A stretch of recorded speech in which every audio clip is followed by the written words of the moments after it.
Selamat datang di podcast Imut Unyu.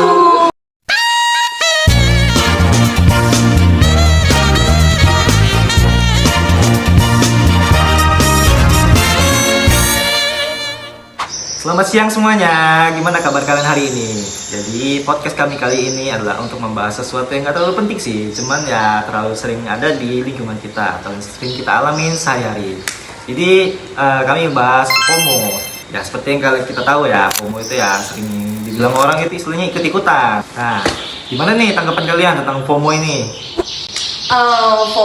FOMO sih bisa dibilang itu kayak gengsi ya kan, yang kayak harus ikut-ikutan temen nih biar nggak ketinggalan tren dan yang lainnya. Kalau menurut kamu gimana? Aku sih kayak contohnya tuh suka banget nih mahasiswa. Contohnya kayak aku nih beli HP, terus sama set HP baru nih mau juga tuh. Side eye. Biasanya Ya, gitu kan. betul. Apalagi Betul, lingkungan betul, mahasiswa tuh sering banget kejadian kan, ya kan. Oh iya. Tapi ya kalau dari yang gue dengar dan gue evaluasi, kalau tindakan FOMO ini tidak selalu bisa disalahkan karena ya seperti yang kita tahu, namanya juga orang kan, kita hidup di lingkungan yang berbeda-beda. Maka dari itu ya apa salahnya sih orang yang ketinggalan itu ikut-ikutan juga. Nah itu seperti kata orang-orang yang berdasarkan gue amatin dan gue wawancarai. Sudah. Nah, jadi gimana nih tanggapan kalian tentang kasus yang FOMO ini nih? Kan katanya ada nih kalau FOMO itu nggak selalu bisa disalahin. Nah gimana nih tanggapan kalian? Kalau dari aku ya, FOMO itu mungkin dari diri kita sendiri. Kayak misal kita punya keinginan, tapi orang lain tuh udah keduluan gitu kan. Nah itu bisa jadi tau. Kalau dari kamu? Tapi itu terkadang orang-orang FOMO tuh kayak nggak sesuai gitu loh sama kayak latar belakangnya kayak maaf banget nih yang ngomongnya, kayak contohnya kayak aku nih misalnya aku nggak mampu, terus nggak safety beli HP yang mahal kayak harganya misalnya 10 juta. Nah aku tuh kayak FOMO, pengen banget terus ngehalalin segala cara gitu biar bisa beli HP-nya. Tapi kalau menurut aku tuh ya, FOMO itu bisa terjadi karena kita terlalu gengsi dengan kehidupan yang mungkin kurang dan kurang dan ngerasa kita tuh kok nggak seperti mereka ya yang gaya hidupnya oke, keren, dan kita juga pingin kayak gitu. Nah dari situ tuh muncul rasa FOMO karena kita pengen kayak mereka gitu. Tuh. Oke, jadi dari yang gue tangkap dari omongan kalian tadi, jadi nggak selalu FOMO itu bisa kita salahin. Oke, sebelum kita lanjut ke pembahasan yang lebih dalam, kayaknya enaknya kita lebih kenalan diri dulu deh. Iya betul. Oke, sebelumnya perkenalkan, nama saya Aldi Namaga Surayoga dan rekan saya. Saya Kayla Intan. Saya Samantha Maudia. Saya Dina Zuranta Riksa. Saya Setni Ramadan.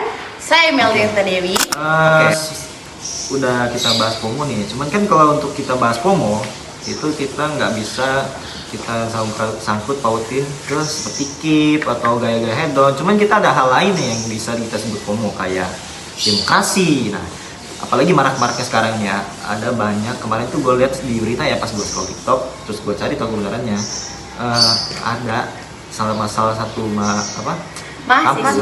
kampus besar yang mahasiswanya itu demo untuk menuntut kenaikan harga BBM. Nah, kira-kira nih penyebabnya apa? Bagaimana menurut kamu?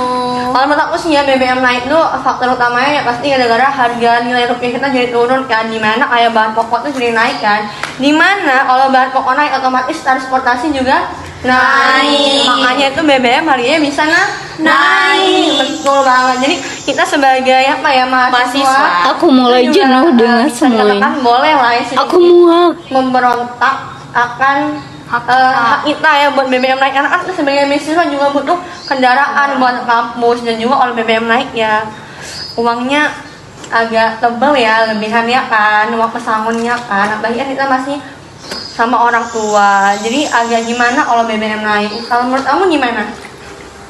Sejauh ini ya menurut aku banyak sih di beberapa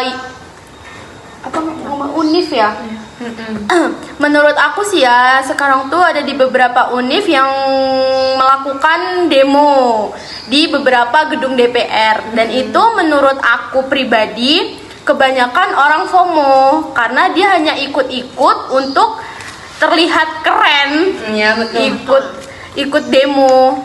Karena sebagian besar kemungkinan banyak yang cuma tahu sekedar naiknya BBM tanpa tahu asal usulnya. Jadi mereka hanya FOMO buat ikut demo gitu. Oke, itu nah gua dengar ya dari tanggapan orang karena mungkin salah satu penyebabnya karena kenaikan harga minyak global yang dimana seperti yang kita tahu Iran dan Amerika sedang berperang dan jadi Selat Hormuz itu ditutup. Oke, kita lanjut ke pembahasan yang lainnya seperti ada lagi tuntutan MBG. Nah, karena banyak seperti yang gue cari tahu ya, gue lihat dari beritanya bahwa mahasiswa itu menuntut untuk menolak MBG karena apa? Itu menyebabkan APBN itu menjadi boros. Ya. Nah, sedangkan banyak yang gue survei, gue tanya ke anak-anak SD atau yang menerima MBG-nya, terus mereka sangat menikmati MBG-nya. Iya, betul. Jadi bagaimana nih tanggapan kalian terhadap pro dan kontra ini? Kalau menurut aku ya, MBG itu bisa dibilang harus tepat sasaran atau tidak.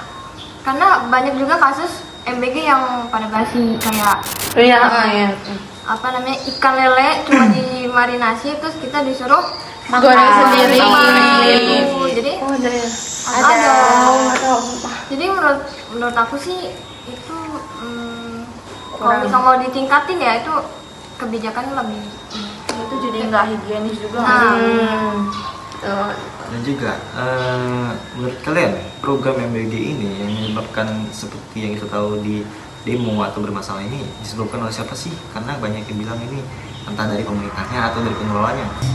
Menurut aku sih itu dari kayak yang buka SPPG-nya itu ya, karena tuh mungkin kayak misalnya kita dikasih budgetnya 15.000, tapi belum lagi mereka kayak ngambil misalnya 5.000 buat tempat buat mereka samping-samping, terus akhirnya kayak ya nyari jalan tengahnya tuh kayak ngambil misalnya tahunya yang udah agak nggak layak gitu-gitu. Tapi itu nggak semua tempat SPPG sih yang kayak gitu, cuman kebanyakan kayak gitu. Betul banget. Berarti hanya oknum tertentu Iya. untuk mengambil keuntungan. Namun mahasiswa ini masih mengotot karena MBG itu tidak berguna atau tidak berlaku bagi mereka atau yang mereka rasakan ini tidak ada manfaatnya lah seperti itu. Jadi mereka masih berkeras kepala untuk menolak MBG dan menuntutnya untuk menghapus MBG karena seperti kita tahu itu katanya modal atau dana untuk menjalankan program MBG ini sekitar 300 triliun atau sekitar segitulah kurang lebih ya. Dalam sehari deh. Dalam sehari. Iya, dalam sehari. Ya, Banyak juga ya guys. banyak. Jadi kalau kita yang menuntut seperti itu sih kita melakukan riset ya atau melakukan pengamatan terlebih dahulu terhadap kedua belah pihak, terhadap yang punya MBG-nya atau yang punya SPPG-nya. Kita cari tahu dulu sih sebenarnya. Nah, sekarang kan tadi udah seperti yang kita bahas tadi itu kita udah ngebahas tentang kasus FOMO yang anak-anak nakit malah beli IP terus ke MBG. Nah, kalau berdasarkan yang kita bahas tadi itu, gimana sih kita cara ngatasinya terhadap kasus-kasus tersebut yang sudah kita bahas tadi? Kalau menurut aku sih fokus dulu sih pada diri sendiri, jangan membanding-bandingkan kehidupan sama orang lain, kehidupan kita sama orang lain agar kelihatan lebih lebih tinggi gitu ya. Ya nggak sih? Iya. Tapi menurut aku sesuai ini juga ya, itu tuh sifat personal seseorang sih. Iya. Tergantung orangnya mau berubah atau enggaknya buat ngadapin suatu permasalahan.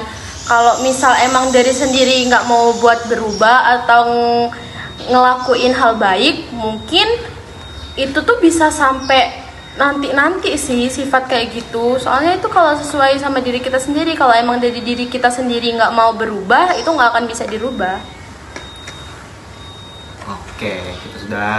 Oke teman-teman ya, kita sudah dengar tadi pembahasan dari kakak-kakaknya, yaitu kakak-kakak dari koordinatornya.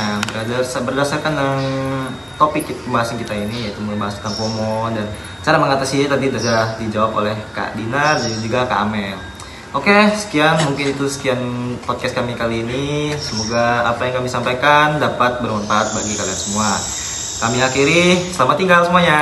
Bye. Sampai jumpa di episode podcast Berikutnya.